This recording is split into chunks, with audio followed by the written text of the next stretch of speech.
Ibrahim Traore led a coup against a government that was subservient to its foreign masters. You know, there's been many coups across the continent, but usually those just replaced one neo-colonial agent with another, usually. But Ibrahim Traore is different. He's not just changing the government. He is uprooting the whole system of neo-colonial domination, and he's succeeding. He's understood what many people have failed to grasp, which is that independence is meaningless if you don't sever the control of the owners and controllers of global financialized capital. He's understood that security is a myth as long as it depends on the military patronage of your former colonizers. And he's understood that sovereignty is impossible under the shadow of Western tutelage. He's not merely a head of state. Ibrahim Traore is the revolutionary archetype of the 21st century.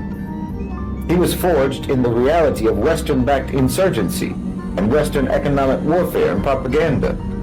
Because, you know, today the fight for freedom is not just waged by armies anymore, but by narratives and by resource policies and by alliances and by collective sovereignty. Traore has made the choice to look towards Russia and Turkey and towards other new centers of power in the multipolar world. That's strategic. Not because they're perfect allies, but because he recognizes the necessity of breaking the Western stranglehold on Burkina Faso. This is pragmatism in service to principle. This again is the methodology of middle nation. It's engagement without submission, cooperation without subjugation. It's trade-offs without selling out. He also understands, crucially, that Africa's liberation cannot be rented from outside. It has to be rooted in the reclamation of Africa's own wealth. You know, his moves to exert control over Burkina Faso's gold, building indigenous defense capacity and food sovereignty, these aren't just political decisions. These are acts of civilizational self-respect. It's a declaration that Africa's children will no longer be bled dry for the enrichment of Western imperial capital. We see Ibrahim Traore as a brother, not simply because of his faith, but also because of his fight.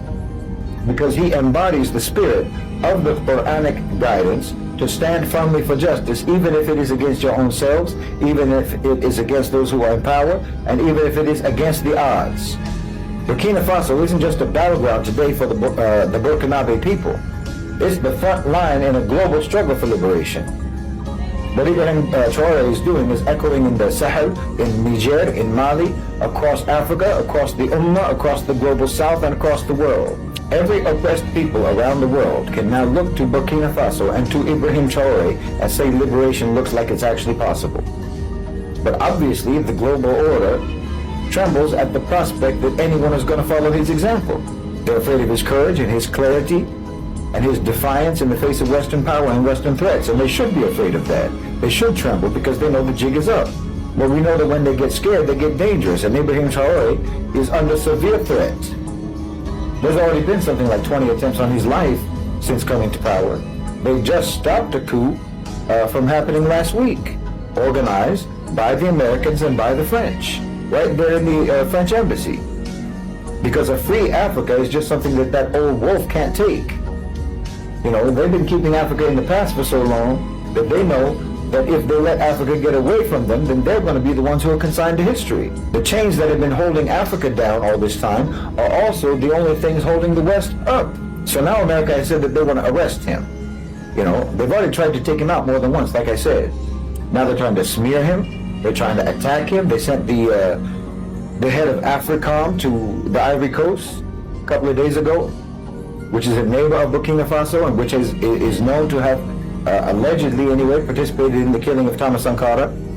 Allegedly they participated in the coups or helped to organize the coups against coup attempts against Ibrahim Traore, and the Western sycophantic leader that was overthrown by Ibrahim Traore is in exile in the Ivory Coast right now. So they're getting ready for something.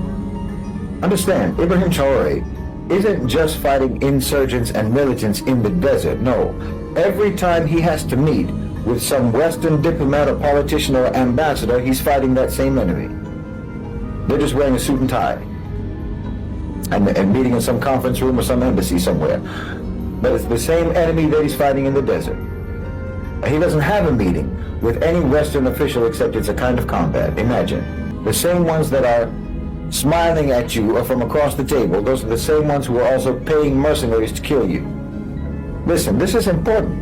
Burkina Faso is important. Ibrahim Traore is important for everyone, not just for Africans, not just for the Burkinabes. This isn't about idolizing the man. It's about understanding the importance of what he represents. And what he represents is a paradigmatic shift that the whole world needs. You understand me? The OCGFC have been on a path of power consolidation for decades, accumulating more and more power in fewer and fewer hands, and leaving almost nothing beyond their control. We are in a struggle against this consolidation. Do you understand? It's a struggle for decentralization. That's the essence of it. That's what multipolarity is. It's decentralization. We need to pursue, protect, and preserve variance. They don't want there to be any options. They don't want there to be any divergence, any independence. But see, they built their power structure initially on the assumption that American power would last forever. Now they're understanding that they have to recalibrate. They need to transition. It's like they built one of those Jenga towers on a kitchen table, and now they have to relocate it. They have to move that tower all the way across town without it falling apart. Because now you have to move to the global south. It's a completely different terrain than what they're used to. So they're going to try to eliminate as many variables as they can to try to manage this transition so they come out on the top. Because they don't want their tower to fall apart. But if their tower falls apart, that is liberatory for everyone on this planet. Burkina Faso, as I say, represents decentralization. It represents variance. It represents a threat to the power consolidation. They see Ibrahim Traore as a glitch in their system, but their system is a virus on humanity. Burkina Faso represents not only the promise of African liberation, but liberation for all of us. And the instinct for liberation is not a bug in the human software. It's a feature. So everyone should do whatever they can, and we should all do all we can to try to defend and protect Ibrahim Traore. Because wallahi, this is a matter of self-defense. Ibrahim Traore isn't simply a political figure. He's a turning point.